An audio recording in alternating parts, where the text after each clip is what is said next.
Hey friends, it's UrsulasRevenge, and we have a new roadmap to talk about, and this one actually is, instead of 4 weeks, is 5 weeks because it spans the entirety of July. But first, an update from the sunflower field outside of Goldspur Farm. Alex and Maya are no longer here, so I think it's safe to say that she's recovered enough to go back to safety. So I don't think we have to worry about the weird floating we saw yesterday.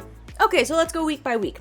First, on July 3rd, we have the update titled, We Are the Champions. Some highly requested coat variations are making their way to Starshine Ranch. Hop on your fastest horse and win unique rewards as you earn your way up the champion ranks. And did you hear that? Brand new horse sounds. Okay, so we've got 3 points to talk about for next week's update. First, we're getting some coat variations at Starshine Ranch. That's exciting. I'm sure there's probably been a video of what the coats are, but I don't recall them, to be honest with you. So that'll be a nice surprise. Next up, and this is something I am so excited for, is the champion ranks system. So this is supposed to be a sort of daily rewards for doing championships.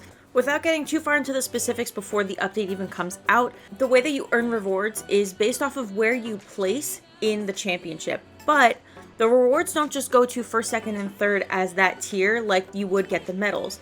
Instead, there's rewards for players, I think all the way through like 20th place or something, whatever the maximum is for each championship. And from what I recall, the second tier ends at 8th place. Don't quote me on this because I'm not looking at it and I don't know what it is until it actually comes out. But I believe 1st and 4th get 5 points, then 5th and 8th get 4 points, all the way down to 1 point at 20th place. So if you're on one of the not so busy servers like I am, where championships don't tend to get more than like 7 people playing them, you've got a pretty good chance at rewards. I think that this might actually help split up people on some of the servers so that they start filling out a little bit more so that there's more competition. Mostly probably people who don't stand a chance in their own servers trying to get a leg up and get some more rewards. I imagine that championships will kind of get as crowded as they did for the Equestrian Festival, where everybody was actually actively participating in championships, at least for the beginning, until people either get bored of it or max out their rewards. Either way, I really love doing the championships, and one of my favorite things about the Equestrian Festival is how crowded the championships are because they add a lot of competition. So I'm really looking forward to this feature. And the final point on that is, looks like we're getting even more horse sounds. That I know is a feature that a lot of older players have been asking for because a lot of the horse sounds were removed in the various upgrades that they've made in the game. I want to say particularly since they removed the gait function where like they slow down on their own, where you have to keep maintaining your gait. And the only reason I'm saying that is because when you play the season riders, they are very vocal horses when they change gaits. But that's, I guess, mostly just speculation. But hopefully we get a little bit more noise from our equine companions. On July 10th, we have an update titled Saddle Up and Shine. The ranch isn't all work without pleasure, so head over to the arena to try the new Western-inspired paddock props, featuring barrel racing, pole bending, and more. Ever wanted to be as cool as our disco divas? Now you can, with the shiniest outfits on the dance floor. So, the flavor text for this month's Next Up in Jorvik, I have mixed feelings about. So outside of the actual weekly updates, they listed, remember when we said we hadn't yeet our last haw just yet? Well, Josh and the Petersons have taken note of your feedback about Camp Western being too short and are ready for some more boot scootin' boogie. And honestly, I feel like the last Camp Western just left like not a great taste in my mouth that I don't want it anymore. I don't want it to come back. You made it too short, just let it be short.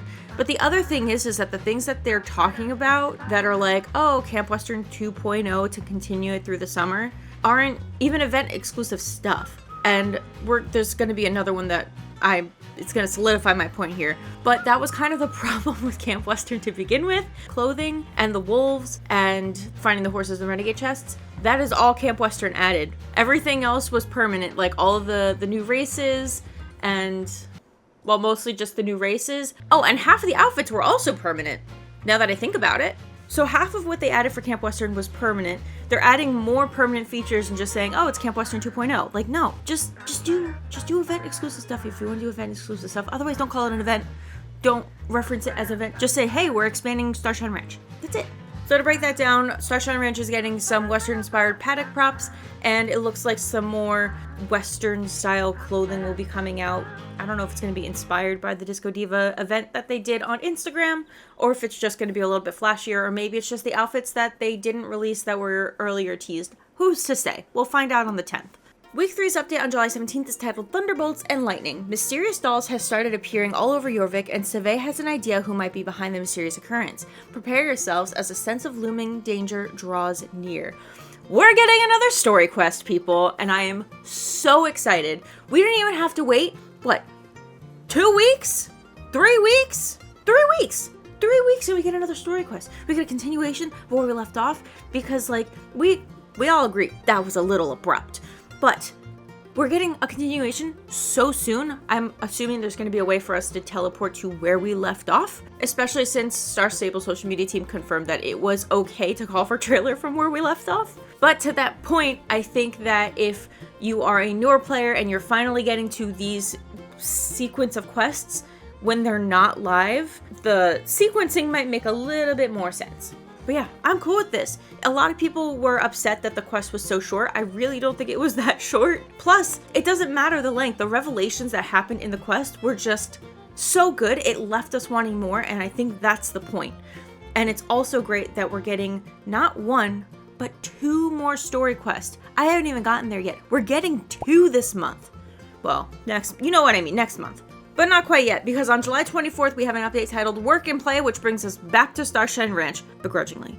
Life at the ranch comes with many odd tasks and challenges every day that Josh would like your help to tackle. Ride on over to hear more about the daily chores that need doing and check out the new outfits while you're at it.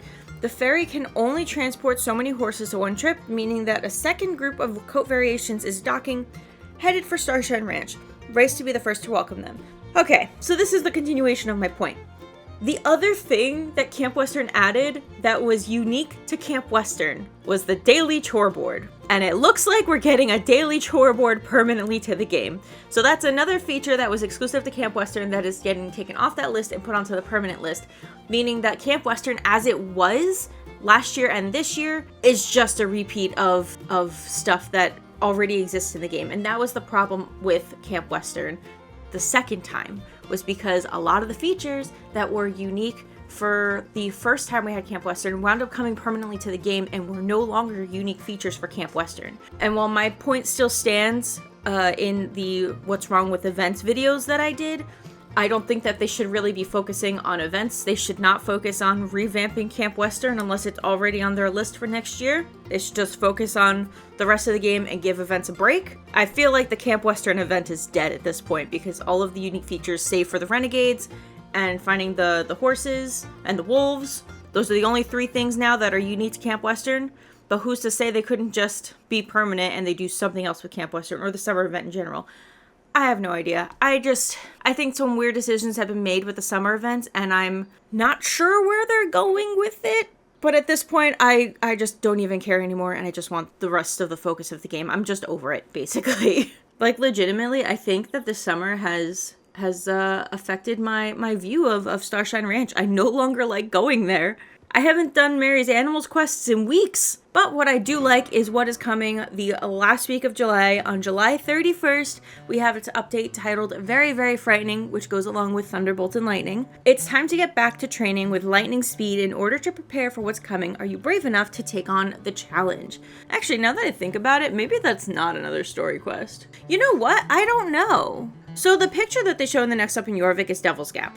But I don't know if that's referring to the Trailblazer track or if it's another story quest. It looks like it's gonna be another story quest, like, because the whole thing about this section starting saying like, oh, we gotta train to get ready for the Dark Riders.